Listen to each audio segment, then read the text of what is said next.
এখনকার prime time news নিয়ে আমি আপনাদের সাথে আছি মৃন্ময়, আর আপনারা দেখছেন নিউজ বাংলা নেটওয়ার্ক।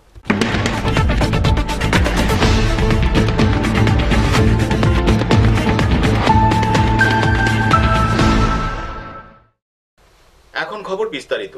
10টি ট্রেড ইউনিয়নের ডাকা কর্মনাশা বন্ধের কিছুটা সাড়া পড়েছে সোনামুড়ায়। সোনামুড়া থেকে কোনো গাড়ি চলছে না, তবে সাপ্তাহিক বাজার বন্ধ থাকায় দোকানপাটগুলিতে বন্ধের কোনো প্রভাব বোঝা যায়নি। 10টি কেন্দ্রীয় ট্রেড ইউনিয়নের ডাকা সাধারণ ধর্মঘটে সারা সোনামুড়ায় পড়েছে। সোনামুড়া থেকে আগরতলা ও বেলুনিয়া বক্সনগর যাওয়ার সব গাড়ি চাকা বন্ধ রয়েছে। স্তব্ধ হয়ে পড়েছে মোটর স্ট্যান্ড। কিন্তু সাপ্তাহিক সোনামুড়া বাজার বন্ধ থাকায় বন্ধের প্রভাব বোঝা যাচ্ছে না দোকানপাটগুলোতে, কারণ সব দোকানপাট বন্ধ রয়েছে এবং অফিসগুলিতে তেমন কর্মচারী দেখা যাচ্ছে না। তবে সিপিএমের তরফ থেকে দাবি করা হচ্ছে 24 ঘন্টার সাধারণ ধর্মঘট সফল হয়েছে সোনামুড়ায়। জোরপূর্বক বন্ধকে বিরোধী বন্ধকে ব্যর্থ হয়েছে, এটা তুলে ধরার জন্য তাদের আপ্রাণ চেষ্টা ছিল, কিন্তু প্রকৃতপক্ষে বন্ধ পরিপূর্ণ সফল। তবে অন্যদিকে বিজেপির তরফ থেকে ধর্মঘটের বিরোধিতায় সোনামুড়ায় পিকেটিং চলছে সকাল থেকে। তাদের দাবি, জনবিচ্ছিন্ন পার্টির এই জনবিরোধী বন্ধ সমর্থন করেনি সোনামুড়াবাসী। এদিকে সকাল থেকে কেন্দ্রীয় বাহিনী ও টিএসআর নিয়ে সোনামুড়া থানার পুলিশরা পিকেটিং চালিয়ে যাচ্ছে, যাতে করে কোথাও কোনো রাজনৈতিক সংঘর্ষ না হতে পারে। জনবিচ্ছিন্নকারী এটা যে দল, মানুষের সঙ্গে সম্পর্ক নেই, সেটা আজকে যে জনবিরোধীকারী যে বন্ধ যে ডেকেছে, সেটার জন্য সম্পূর্ণভাবে সোনামুড়াবাসী তথা সম্পূর্ণভাবে আমাদেরকে সহযোগিতা করেছে। তার একটা বার্তা আপনারা দেখে গেছেন মিছিলের মধ্যে দিয়ে। আমরা কি মনে করি, আমরা বন্ধ সফলের কোনো বার্তাই সোনামুড়াতে নেই। সমস্ত অংশের মানুষ, শ্রমিক থেকে শুরু করে সমস্ত অংশের মানুষ এই বন্ধের সঙ্গে আমাদের সঙ্গে মিছিলে সামিল হয়েছেন এবং স্বাভাবিকভাবে স্বাভাবিক দোকান থেকে শুরু করে গাড়ি ঘোড়া থেকে শুরু করে সমস্ত কিছু স্বাভাবিক জনজীবন সম্পূর্ণ রয়েছে, চলে আছে। তারপরও আজকে সোনামুড়াতে আপনারা সবাই জানেন যে আজকে সাপ্তাহিক একটা বন্ধ। তারপরেও মানুষ আমরা যেটা বলেছি, গতকালকে আমরা সেটা মিছিল করেছি, পথসভা করেছি, আমরা মানুষকে যে বার্তা দিয়েছি সেই বার্তা অনুযায়ী মানুষ যতটুকু সম্ভব সেটা খোলা রেখেছে এবং আমরা ব্যবসায়িক থেকে শুরু করে আমাদের গাড়ির শ্রমিক যারা, মোটর ভাইরা যারা আছেন, সকলকে আমরা ধন্যবাদ জানাই। সোনামুড়া প্রতিনিধি রিপোর্ট, নিউজ বাংলা। মুসলিম ধর্মাবলম্বীদের মাজারের টাকা সংক্রান্ত বিবাদকে কেন্দ্র করে উত্তপ্ত গোটা এলাকা। ঘটনা উত্তর জেলার পানিসাগর মহকুমার পদ্মবিল এলাকায়। এই ঘটনায় অভিযুক্তদের বিরুদ্ধে কোনো পদক্ষেপ না নেওয়ায় সংবাদ মাধ্যমের শরণাপন্ন হয়েছেন আক্রান্ত পরিবার। উত্তর জেলার পানিসাগর মহকুমার পশ্চিম পদ্মবিল 4 নং ওয়ার্ডে মুসলিম ধর্মাবলম্বীদের মাজারের টাকা সংক্রান্ত বিবাদকে কেন্দ্র করে উত্তপ্ত গোটা এলাকা। জানা গেছে, ওই এলাকায় মুসলিম ধর্মাবলম্বীদের একটি মসজিদ রয়েছে। এই মসজিদের মাজারের 9,000 টাকাকে কেন্দ্র করে দুপক্ষের মধ্যে সংগঠিত হয় খণ্ডযুদ্ধ। বিগত প্রায় কয়েক বছর যাবৎ মসজিদ কমিটির সিদ্ধান্ত অনুযায়ী কমিটির টাকা পয়সা সংক্রান্ত হিসাব নিকাশের দায়িত্ব আরোপ করা হয়েছে এলাকার মোহাম্মদ নজরুল হকের উপর।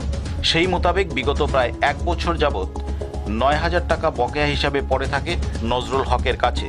কিন্তু মসজিদ কমিটির আরেক প্রভাবশালী ব্যক্তি মোহাম্মদ মতলিব আলী নিজের আধিপত্য খাটিয়ে বেআইনিভাবে পুরাতন কমিটির কোনো সিদ্ধান্ত ছাড়াই নতুন করে আরেকটি কমিটি তৈরি করে।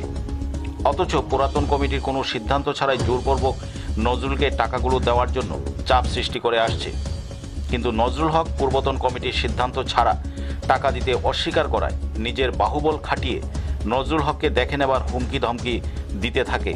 মোহাম্মদ মতলিব আলীর সাথে সহযোগিতায় হাত বাড়িয়ে দেয় মোহাম্মদ আব্দুল বশির, মোহাম্মদ মইনুল হক এবং আব্দুল লতিফ। এরা সংঘবদ্ধভাবে 1 বছর যাবৎ বিভিন্নভাবে হুমকি ধমকির পাশাপাশি প্রাণনাশের ভীতি প্রদর্শন করে। তাই বাধ্য হয়ে নিজেকে অসহায় বোধ করে নজরুল এলাকার মাতব্বরদের শরণাপন্ন হয়ে তাদের পরামর্শ মতো বিগত 9/11/2020 ইংরেজি তারিখে 4 জনের বিরুদ্ধে পানিসাগর থানায় লিখিত অভিযোগ দায়ের করে। সেই মোতাবেক পানিসাগর থানার এসআই উদয়রাম রিয়াংকে ঘটনার তদন্তে পাঠানো হয়। তিনি গিয়ে আব্দুল মতলিবের সাথে আলোচনাক্রমে বিষয়টি মিটমাটের সিদ্ধান্ত মোতাবেক নজরুল হককে ডেকে এনে মাজারের বকেয়া 9,000 টাকা আব্দুল মতলিবের হাতে দিয়ে দেওয়ার পরামর্শ দেন এবং পরবর্তী 22/11/2020 ইংরেজি তারিখে একটি সালিশি সভার মাধ্যমে বিষয়টি মিটমাট করার সিদ্ধান্ত জানিয়ে দেয়। সেই মোতাবেক 22/11/2020 ইংরেজি তারিখে নজরুলের পাশের বাড়ি নুরুজ আলীর বাড়িতে সালিশি সভার আহ্বান করা হয়। এই সভায় উপস্থিত ছিলেন মুসলিম সম্প্রদায়ের পরগনার প্রেসিডেন্ট জমির আলী, সাথে উপস্থিত ছিলেন মুসলিম সম্প্রদায়ের নবসেনা সদস্যগণ। এছাড়াও হিন্দু সম্প্রদায়ের বিশিষ্ট মাতব্বরগণ উপস্থিত ছিলেন। পানিসাগর মণ্ডল কমিটির সহসভাপতি প্রাণেশ দাস, তাছাড়াও পশ্চিম পদ্মবিল এলাকার হিন্দু মুসলিম সম্প্রদায়ের অন্যান্য ব্যক্তিত্বগণ।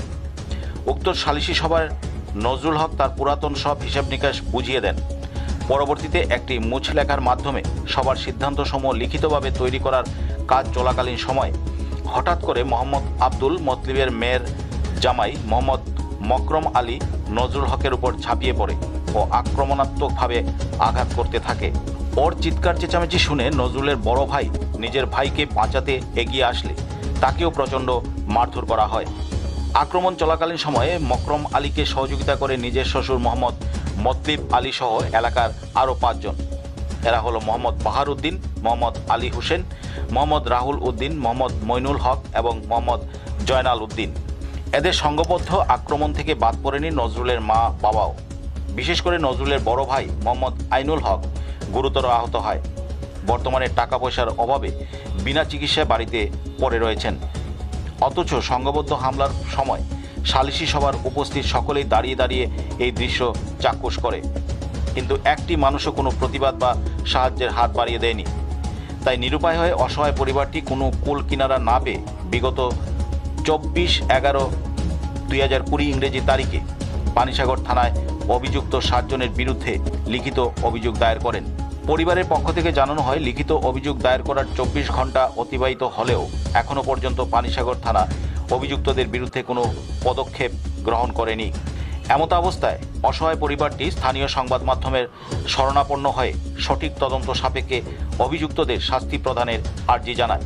পানিসাগর মহকুমায় হিন্দু মুসলিম উভয় সম্প্রদায়ের মেলবন্ধনের পরিবেশে মুসলিম সম্প্রদায়ের এহেন কুন্দলে এলাকার শান্তি সম্প্রীতি বিনষ্টের আভাস পরিলক্ষিত হয়।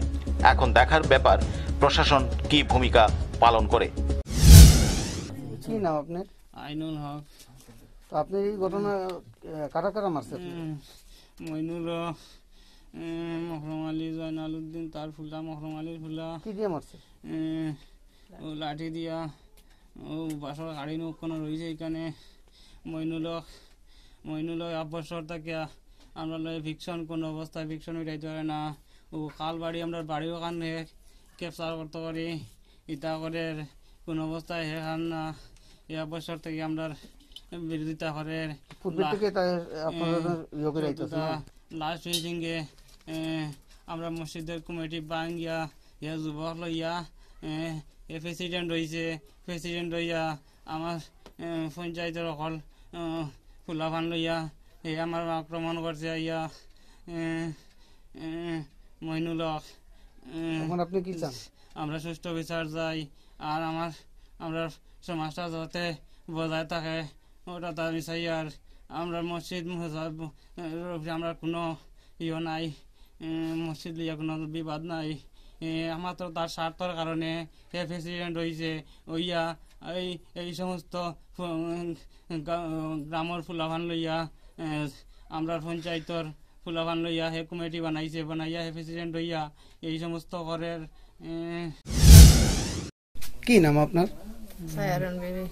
গতদিনের ঘটনায় আপনার কি তারা মারধর করছে? কোন জায়গায় মারছে? আপনার কোন জায়গা টাকা পেয়েছেন? কি দিয়ে মারছে? ওই কেন রয়েছে ওই লাঠি লুটি। এরপর কি ডাক্তার দেখাইছেন আপনি? ডাক্তার দেখাইছি। এখন আপনি কি চান? তো সুস্থ বিচারটা পাইতে বা আমার কেউ নাই। পানিসাগর প্রতিনিধি রিপোর্ট, নিউজ বাংলা। সিপিআইএম সমর্থিত দেশের 10টি ট্রেড ইউনিয়নের ডাকা বন্ধের কোনো প্রভাব পড়েনি তেলিয়ামুড়ায়। দোকানপাট থেকে শুরু করে সরকারি অফিস, যান চলাচল সবই ছিল স্বাভাবিক। বন্ধের সমর্থনে সিপিআইএম এর কোনো কর্মীকে রাস্তায় পিকেটিং করতে দেখা যায়নি।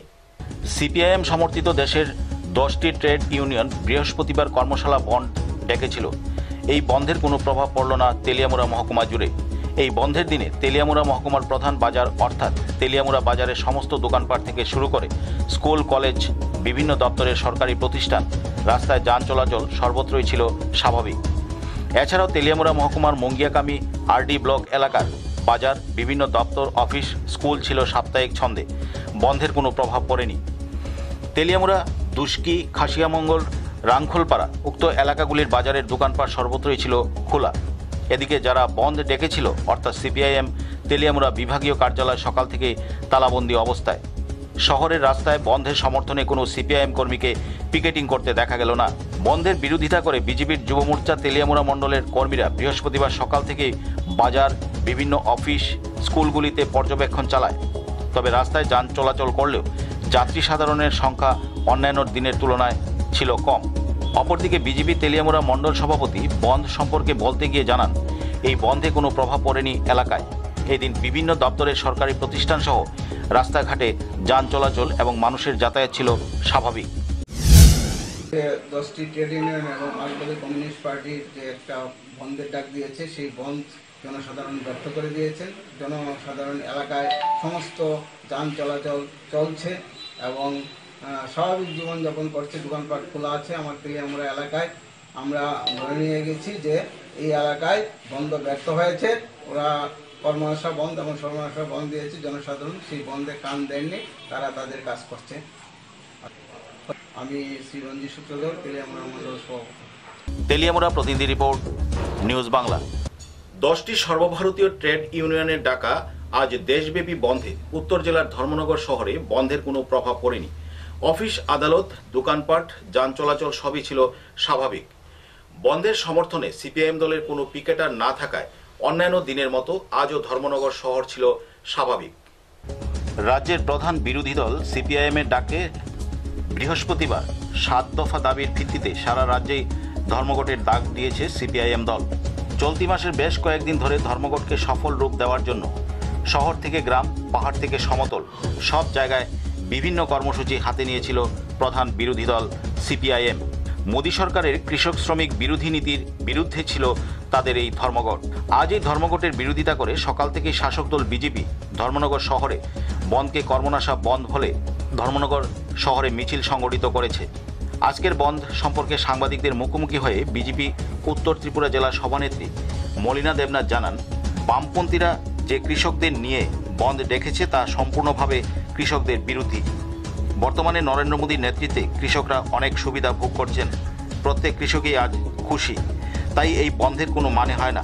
তিনি আরও বলেন, আজকের বন্ধ মানুষ মানেনি, জনজীবন ছিল স্বাভাবিক। যে 26 নভেম্বর বামপন্থী বন্ধুরা বন্ধ ডেকেছেন, আমরা যারা ভারতীয় জনতা পার্টি করি, আমরা চিন্তা করে দেখেছি যে কৃষকদেরকে নিয়ে যে বন্ধ ওনারা ডেকেছেন, সেই বন্ধটা টোটালি কৃষক বিরোধী। কারণ কৃষকের স্বার্থের জন্য যদি কেউ কিছু করে থাকে, আমরা জানি সেটা হচ্ছে আমাদের নরেন্দ্র মোদীজি। তার কারণ স্বাধীনতার 73 বছরে আমরা দেখিনি কৃষকদেরকে সম্মান পেতে। আজকে আমরা দেখেছি কৃষকরা সম্মান নিধি পাচ্ছেন বছরে 6,000 টাকা। কৃষক যে ধান উৎপাদন করছেন, সে ধান সরকার কিনে নিচ্ছেন। এবং আজকে আমরা দেখি যে ট্রাক্টর বলুন, কৃষি যন্ত্রপাতি বলুন, অল্প টাকা দিয়ে কৃষকরা নিতে পারছেন। এবং প্রত্যেকটা জায়গাতে আমরা কি দেখি যে কৃষক বন্ধু যারা আছেন সবাই আমাদের সাথে আছেন। আজকে সমস্ত কৃষক বন্ধুরা খুশি যে ওনাদের ফসল ওনারা বিক্রি করতে পারছেন, সার কম দামে পাচ্ছেন, কৃষক সম্মান নিধি পাচ্ছেন, মহিলারা গ্যাস পাচ্ছেন। আজকে শ্রমিক যারা আছে, শ্রমিক বন্ধুরা আমাদের সাথে আছেন। তার কারণ আমরা সবাই জানি যে অন্তর্দয়ের যে ভাবনা, সেই অন্তর্দয়ের ভাবনাতে অন্তর্দয় সমস্ত মানুষ বিজেপির সাথে আছেন। আর গতকালকে আপনারা দেখেছেন স্বতঃস্ফূর্তভাবে সকলে বেরিয়ে এসছেন যে এই বন্ধ আমরা চাই না। আর আজকে সকাল থেকে এখানে বাইক দেখুন, মানুষ দেখুন, দোকান দেখুন, পাট দেখুন, সমস্ত কিছু খোলা, জনজীবন সমস্ত কিছু স্বাভাবিক আছে। তার কারণ এই বন্ধ কেউ চায় না, সাধারণ মানুষ বন্ধ চায় না, কৃষকরা বন্ধ চায় না। আজকে যে কৃষকের স্বার্থের কথা বলছেন, ওনাদেরকে জিজ্ঞেস করে দেখবেন 25 বছর কী স্বার্থের কাজ করেছিলেন। আজকে কৃষকরা অত্যন্ত খুশি। এজন্য আমরা সমস্ত কিছু, আমরা কাউকে প্রেশার ক্রিয়েট করিনি, বলে খুলো বলিনি, কিন্তু আজকে সমস্ত কিছু খোলা আছে, স্বাভাবিক আছে। সেই জন্য সমস্ত ত্রিপুরাকে বাসীকে এবং আমার ধর্মনগরবাসীকে, সমস্ত জায়গায় নর্থ জেলার যারা আছেন সকলকে আমি ধন্যবাদ জানাই যে এইরকম যে সর্বনাশা বন্ধ, কর্মনাশা বন্ধ, সেই বন্ধের সবাই বিপক্ষে কাজ করছেন। কারণ বন্ধ কেউ চান না। আর এই কারণে আমরা প্রত্যেক এই উত্তর ত্রিপুরা সকলকে ধন্যবাদ জানাই। এদিকে বেলা বাড়ার সাথে সাথে শহরের একাংশ দোকানপাট খোলা থাকলেও বেশিরভাগ দোকানপাট ছিল বন্ধ। শহরে কিছু সংখ্যক টুকটুক বাইক ও গাড়ি চলাচল করতে দেখা গেছে। এছাড়াও জেলাশাসক অফিস কার্যালয়ে জেলাশাসক সহ অফিসে কর্মরত অন্যান্য কর্মীদেরও অফিসে প্রবেশ করতে দেখা গেছে। এক কথায় ধর্মনগরে অফিস আদালত ছিল খোলা। সকালে ধর্মনগর রেল স্টেশন থেকে ধর্মনগর আগরতলাগামী যাত্রীবাহী ট্রেন ও গন্তব্যস্থলে রওনা দিয়েছে। তবে আজ বন্ধের সমর্থনে কোনো সংগঠনকে রাস্তায় নেমে পিকেটিং করতে দেখা যায়নি। ধর্মনগর সিপিআইএম পার্টি অফিসের সামনে প্রচুর পুলিশ ও টিএসআর বাহিনী মোতায়েন ছিল। সব মিলিয়ে ধর্মনগর শহরে বন্ধের কোনো প্রভাব পড়েনি। খবর লেখা পর্যন্ত বন্ধকে ঘিরে ধর্মনগর শহরে কোনো অপ্রীতিকর ঘটনার খবর পাওয়া যায়নি। ধর্মনগর থেকে বিকাশ ভট্টাচার্যের রিপোর্ট, নিউজ বাংলা। অবৈধ বৈদ্যুতিক তারের সংযোগকে কেন্দ্র করে শাসক দলের উপপ্রধানের অঙ্গুলি হেলনে দুই পরিবারের মধ্যে বিবাদ। ঘটনা বক্সনগরের বাঘারের গ্রাম পঞ্চায়েতের 2 নং ওয়ার্ডে। এই ঘটনায় প্রশাসনের কাছে সুষ্ঠু বিচারের দাবি জানিয়েছেন নির্যাতিত পরিবার। বেআইনি বৈদ্যুতিক তারের সংযোগকে কেন্দ্র করে উপপ্রধানের অঙ্গুলি হেলনে দুই পরিবারের মধ্যে ঝামেলার সৃষ্টি। একে তো চুরি, তার উপরে আবার শিয়ানাপানা। ঘটনার বিবরণে জানা যায়, রাজ্যের বক্সনগর বাগবের গ্রাম পঞ্চায়েতের 2 নম্বর ওয়ার্ডের বাসিন্দা বানেছা বেগমের বাড়ির উপর দিয়ে তারই এক প্রতিবেশী আবু তাহের অনেক দিন ধরেই অবৈধভাবে হুক লাইনের মাধ্যমে বিদ্যুৎ চালিয়ে আসছিল। কিন্তু তার একটি তার ছিঁড়ে তার ঘরের কোণে ঝুলছিল। তা দেখে বানুছা বেগম আবু তাহেরকে তার তারটি সারাইয়ের কথা বললে তাতেই দেখা দেয় যত সব বিপত্তি। আবু তাহের বলে যখনই তার সময় হবে তখন সে তার তারগুলো সারাই করবে, আর তাতেই সকল সমস্যার সৃষ্টি। বানেছার বক্তব্য, বাড়িতে ছোট ছোট শিশুরা খেলার ছলে যদি ভুলবশত এই তারে হাত দেয় তাহলে কি উপায় হবে, আর তারটি যদি টিনের সঙ্গে যুক্ত হয় তাহলেই বা কি হবে। এই কথা বলবার সঙ্গে সঙ্গে আবু তাহের বাক বিতণ্ডায় জড়িয়ে পড়ে এবং বানেছা বানুর বয়স্ক পিতা ইদ্রিস মিয়া এগিয়ে এলে তার সঙ্গেও ঝগড়ায় লিপ্ত হয়। পরবর্তী সময়ে পরিস্থিতি এরূপ ধারণ করে যে আবু তাহের ইদ্রিস মিয়ার উপর এক প্রকার হামলে পড়ে। তার প্রত্যক্ষ প্রমাণ বাগবের গ্রাম পঞ্চায়েতের উপপ্রধান মানিক মিয়া। তবে মানিক মিয়া ঘটনার সুষ্ঠু বিচার পাইয়ে দেওয়ার আশ্বাস দিলে ইদ্রিস মিয়া এবং তার মেয়ে তা মেনে নেয়। কিন্তু উপপ্রধান মানিক মিয়া গতকাল আবু তাহেরের সঙ্গে সঙ্গ বেঁধে ইদ্রিস মিয়া এবং তার পরিবারের উপর হামলার পরিকল্পনা নেয় এবং তাদেরকে এলাকা ছাড়া করার ভয় দেখায়। মানিক মিয়া আরও জোর গলায় বলে, আমি শাসক দলের উপপ্রধান, পুলিশ প্রশাসনকে ম্যানেজ করা আমার ভালোভাবেই জানা আছে। তবে মানিক মিয়া এবং ইদ্রিস মিয়া তারা সম্পর্কে আপন ভাই। দীর্ঘদিন ধরেই পারিবারিক কলহের দরুন তাদের মধ্যে কোনো যোগাযোগ নেই। এরই ফায়দা উঠাতে মানিক মিয়া আবু তাহেরের সঙ্গে সঙ্গ বেঁধে এই ন্যাক্কারজনক ঘটনাটি সংঘটিত করবার চেষ্টা করছে। তবে ইদ্রিস মিয়ার পরিবার এখন অনেক উৎকণ্ঠার মধ্য দিয়ে দিন যাপন করছে। তাদের দাবি প্রশাসন যেন এই ঘটনার সঠিক তদন্ত করে দোষীদের শাস্তি প্রদান করে। অনেকদিন তামাতে মানে মাস খানেক তামাতে আমার ঘরের সালে তারা তার হয়ে রয়েছে। তারা মানে আমি 15 দিন কইছি তাটা ঠিক করে লাগে, তাটা ঠিক করছে না। কে? আবু তার ভাইয়ে বড় আক্রমণ করছে বাড়ির উপরে, তারপর হুমকি দিতেছে নানান ধরনের। যদি আইন প্রশাসন জানায় তারা অন্য ব্যবস্থা নিব, এই করবো, অনেক কিছু কইতেছে। তো দেখা গেছে আজকে একটা দুর্ঘটনা হইলে এটার দায়িত্ব কে নিব? তো এখন আপনারা কি চাইতেছেন? আমরা চাইতেছি ডাইনও তো এটা সুস্থ একটা ব্যবস্থা হোক, তারা চুরির লাইন চালাইবো, তারপরে উপদানের হাতে পাওয়ার নিয়ে সে উপদানের শেল্টার দিয়া তারা দিয়া বিভিন্ন ধরনের কাজ করাইবো। বক্সনগর থেকে নিজস্ব প্রতিনিধির রিপোর্ট, নিউজ বাংলা। পশ্চিমবঙ্গের অবস্থা বাংলাদেশের মতো হবে। মালদাকে বাঁচাতে হলে মালদায় বিজেপিকে প্রতিষ্ঠা করতে হবে। বুধবার মালদার চৌরঙ্গি মোড়ে বক্তব্য রাখতে গিয়ে এমনটাই বললেন পশ্চিমবঙ্গের বিজেপির সাধারণ সম্পাদক সায়ন্তন বসু। পশ্চিমবাংলার অবস্থা বাংলাদেশের মতো হবে। মালদাকে বাঁচাতে হলে মালদায় বিজেপিকে প্রতিষ্ঠা করতে হবে। পশ্চিমবঙ্গের আইন শৃঙ্খলা একেবারেই ভেঙে পড়েছে। এদিন পুরাতন মালদার চৌরঙ্গি মোড় এবং মঙ্গলবাড়িতে চায় পে চর্চায় অংশ নিয়ে জানালেন রাজ্য বিজেপির সাধারণ সম্পাদক সায়ন্তন বসু। উল্লেখ্য, দলীয় কর্মসূচিতে যোগ দিতে মালদায় আসেন রাজ্য বিজেপির সাধারণ সম্পাদক। বৈষ্ণবনগরে এক কর্মী সভায় যোগ দেবেন তিনি। তার পূর্বে এদিন সকালে দলীয় কর্মীদের সঙ্গে নিয়ে মঙ্গলবাড়ি এবং চৌরঙ্গি মোড়ে চায় পে চর্চায় অংশ নেন সায়ন্তন বসু। পরে তিনি সাংবাদিকদের মুখোমুখি হয়ে জানান, পশ্চিমবঙ্গের আইন ব্যবস্থা ভেঙে পড়েছে। মালদাকে বাঁচাতে হলে বিজেপিকে প্রতিষ্ঠা করতেই হবে, না হলে বাংলাদেশের মতো অবস্থা হবে পশ্চিমবাংলার।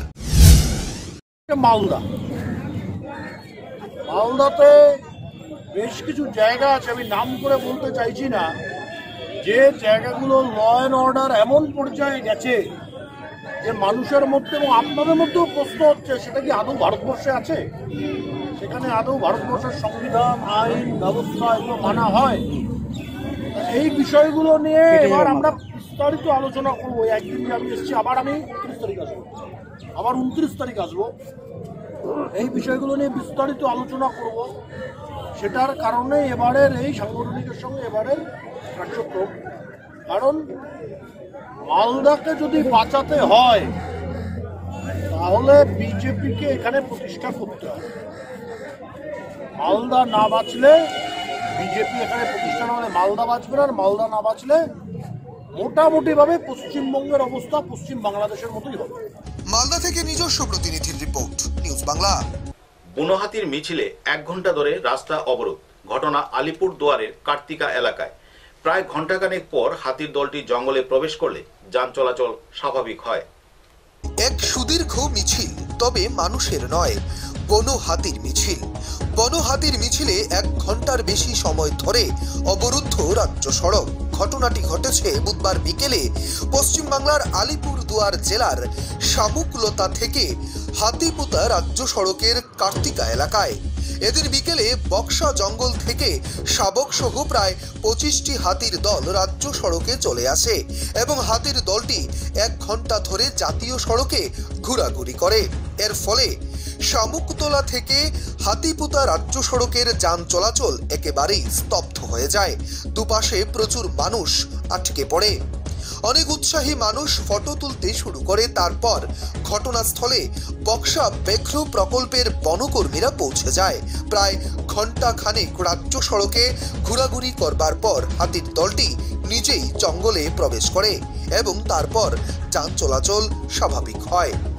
পশ্চিমবাংলার আলিপুরদুয়ার থেকে নিজস্ব প্রতিনিধির রিপোর্ট, নিউজ বাংলা। আবারও এক মানসিক ভারসাম্য ব্যক্তিকে বাড়িতে ফিরিয়ে দিল টিম তারাশঙ্কর চ্যারিটির সদস্যরা। জানা যায় এই ভারসাম্যহীন ব্যক্তির নাম সানাম কুমার, বাড়ি উত্তরপ্রদেশের ঘারানো গ্রামে। আবারও এক মানসিক ভারসাম্যহীন ব্যক্তিকে ফিরিয়ে দিল টিম তারাশঙ্কর চ্যারিটির সদস্যরা। রাস্তার ফুটপাতে ঘুরে বেড়াচ্ছিল, রাস্তার পাশে নোংরা খাবার খেয়ে দিন কাটাচ্ছিল সে। সেই ফুটপাত থেকে তুলে নিয়ে আসা হলো টিম তারাশঙ্কর চ্যারিটির কাছে। 9 দিন ধরে চলল সব সেবা শুশ্রূষা। সেই সেবার দ্বারা জানতে পারা যায় তার নাম সানাম কুমার, বাড়ি উত্তরপ্রদেশের আমেঠি জেলার খারুনা গ্রামে। তারপর গুগলের সাহায্যে নাম্বার পাওয়া যায় সেখানকার স্থানীয় আমেঠি পুলিশ স্টেশনের। তাদের সমস্ত ঘটনা খুলে বলবার পর তারা তাদের বাড়ির খোঁজ দেয়। বাড়ির সদস্যদের জানায় প্রায় 2 বছর আগে হারিয়ে গিয়েছিল সে। তার বাবা মা বর্তমানে মারা গিয়েছে, দাদাদের কাছেই থাকতো সে।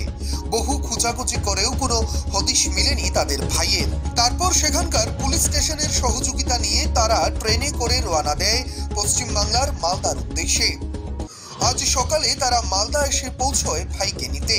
বড় দাদা হরিশচন্দ্র এবং জামাইবাবু শিব বালক নিতে আসে তাদের ভাইকে। ভাইকে পেয়ে খুবই খুশি দাদা। মানসিক ভারসাম্যহীন হয়েও নিজের দাদাকে দেখে চোখ দিয়ে অনর্গল জল বের হয়ে গেল।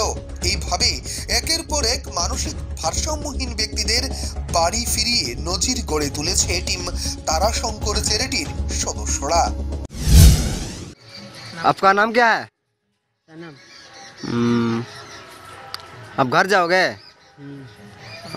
कौन आया लेने के लिए? भैया हैं और मतलब गवैया हैं। अभी अच्छा लग रहा है? सनम, तू कैसे करके यहाँ पर आ गया? अरे मतलब घूम चला आए घूमते घूमते? अभी घर जाओगे? हमारे साले हैं सनम कुमार। कितना दिन पहले खो गया ये था? 2 साल हो गया, लगभग इनके 2 साल हो गया खोए हुए और इधर उधर उम्मीदें नहीं थी कि ये मिलेंगे, लेकिन भैया हमारे जो पश्चिम बंगाल के मालदा जो शहर हैं, शहर से जो है एक गांव में ताराशंकर भैया के सहयोग से हमें मिल गए। हम बहुत बहुत खुशी जाहिर कर रहे हैं, भैया की मदद से हमें इनकी सूचना मिली। এই মানসিক ভারসাম্য ব্যক্তিটা রাস্তার মধ্যে ঘুরে বেড়াচ্ছিল, তো স্থানীয় কিছু গ্রামের সদস্যরা বাস্তুপাড়া বলে একটি গ্রামে আটকায়। তারপর আমাদেরকে খবর দেয়। খবর দেওয়ার পর দেখি যে তার মাথাতে প্রচণ্ড বড় বড় চুল, দাড়ি, হ্যাঁ, তারপরে কাপড় টাপড় সব নোংরা হয়েছিল। তো তারপরে আমরা সেখানে যাই। যাওয়ার পরে তার সাথে কথাবার্তা বলি। কথাবার্তা বলার পরে বুঝতে পারি যে একটু হলো মাথা খারাপ আছে, কিন্তু পুরোটা খারাপ নয়। তারপরে আমরা খবর চালাই এবং বাড়িতে নিয়ে আসি। নিয়ে আসার পর তার সেবা শুশ্রূষা চলে, তাকে খাওয়ানো, তার থাকা, কারণ এখন বাইরে প্রচণ্ড ঠান্ডা পড়ছে, তো বাড়ির মধ্যে সে থাকতো। তো আজ 9 দিন ছিল আমাদের এখানে। তো আজ তার পরিবার এসেছে তাকে নিতে। তো এখন আমরা গুগলে সার্চ করে তার পরিবারের খবর পাই। তার পরিবারের সদস্যরা এখানে এসেছে নিতে। তো তারাও প্রচণ্ড পরিমাণে খুশি। আজ থেকে 2 বছর আগে এই হারিয়ে গেছিল। তো এর নাম হচ্ছে সানাম। তো এইভাবে আমরা তার পরিবারকে তার কাছে ফিরে দিলাম। মালদা থেকে নিজস্ব প্রতিনিধির রিপোর্ট, নিউজ বাংলা। আসামের প্রাক্তন মুখ্যমন্ত্রী তরুণ গগৈর মৃত্যুতে গভীর শোক প্রকাশ করল করিমগঞ্জ জেলা হোলসেল কোঅপারেটিভ সোসাইটি। এই উপলক্ষে বুধবার করিমগঞ্জের কার্যালয়ের সামনে এক প্রতীকী শ্রদ্ধাঞ্জলি সভার আয়োজন করে সোসাইটির সদস্যরা। আসামের প্রাক্তন মুখ্যমন্ত্রী তথা বর্ষিয়ান কংগ্রেস নেতা তরুণ গগৈয়ের মৃত্যুতে গভীর শোক প্রকাশ করল জেলা হোলসেল কোঅপারেটিভ সংস্থা। আসামের প্রাক্তন মুখ্যমন্ত্রী তথা সর্বজন শ্রদ্ধেয় ব্যক্তিত্ব তরুণ গগৈর মৃত্যুতে গভীর শোক এবং তার বিদেহী আত্মার চিরশান্তি কামনা করলেন আসামের করিমগঞ্জ হোলসেল কোঅপারেটিভ সোসাইটির কর্মকর্তারা। এই মর্মে বুধবার করিমগঞ্জ সহচরী কার্যালয়ের সামনে এক প্রতীকী শ্রদ্ধাঞ্জলি সভার আয়োজন করা হয়। এতে তরুণ বাবুর প্রতিচ্ছবিতে ফুলের তুড়া দিয়ে শ্রদ্ধাঞ্জলি জ্ঞাপন করেন সংস্থার বিভিন্ন কর্মকর্তারা। উক্ত মহতী সভায় বক্তব্য রাখতে গিয়ে সোসাইটির চেয়ারম্যান সুব্রত দেব বলেন, প্রাক্তন মুখ্যমন্ত্রীর মহাপ্রয়াণে রাজ্য রাজনীতিতে ব্যাপক ক্ষতি হয়েছে, যা সহজে পূরণ হবার নয়। প্রয়াত তরুণবাবু একদিকে যেমন দক্ষ রাজনীতিবিদ ছিলেন, অন্যদিকে উনি ছিলেন খুবই সরল এবং নীতিপরায়ণ লোক। ওনার মানসিকতা ছিল খুবই দৃঢ়। যতই কঠিন পরিস্থিতি হোক না কেন, ধৈর্য এবং দৃঢ়তার সঙ্গে তিনি তা মোকাবেলা করে গিয়েছেন। ফলস্বরূপ 3 বার রাজ্যের মুখ্যমন্ত্রী হতে পেরেছিলেন। পরে 2 মিনিট নীরবতা পালন করে প্রাক্তন মুখ্যমন্ত্রীর আত্মার শান্তি কামনা করেন উপস্থিত বিশিষ্টজনেরা। আজকের এই প্রতীকী শ্রদ্ধাঞ্জলি অনুষ্ঠানে অন্যান্যদের মধ্যে উপস্থিত ছিলেন সংস্থার পক্ষে সতু রায়, আব্দুল হাসিব, অলোক রায়, বিষ্ণুপদ দেবরায়, ফয়জুল রহমান, বিশ্বনাথ চৌধুরী, অলাপন দাস, অমিতাভ ভট্টাচার্য প্রমুখরা। আজকে আমরা করিমগঞ্জ হোলসেল কোঅপারেটিভের পক্ষ থেকে আসামের মাননীয় প্রাক্তন মুখ্যমন্ত্রী তরুণ গগৈর প্রয়াণে আমরা আজকে ওনাকে শ্রদ্ধাঞ্জলি জ্ঞাপন করলাম।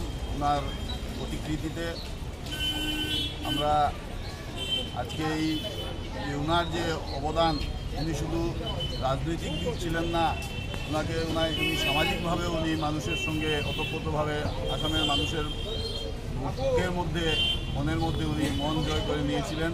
আজকে ওনাকে হারিয়ে সমগ্র আসামবাসী আমরা দুঃখিত। আমরা করিমগঞ্জ হোলসেল কোঅপারেটিভের পক্ষ থেকে ওনার বিদেহী আত্মার চিরশান্তি কামনা করি। ওনার ভগবানের কাছে ওনার পরিবারের এই যে সুখ, সেটা সইবার যেন শক্তি ভগবান ওনার পরিবারকে দেন।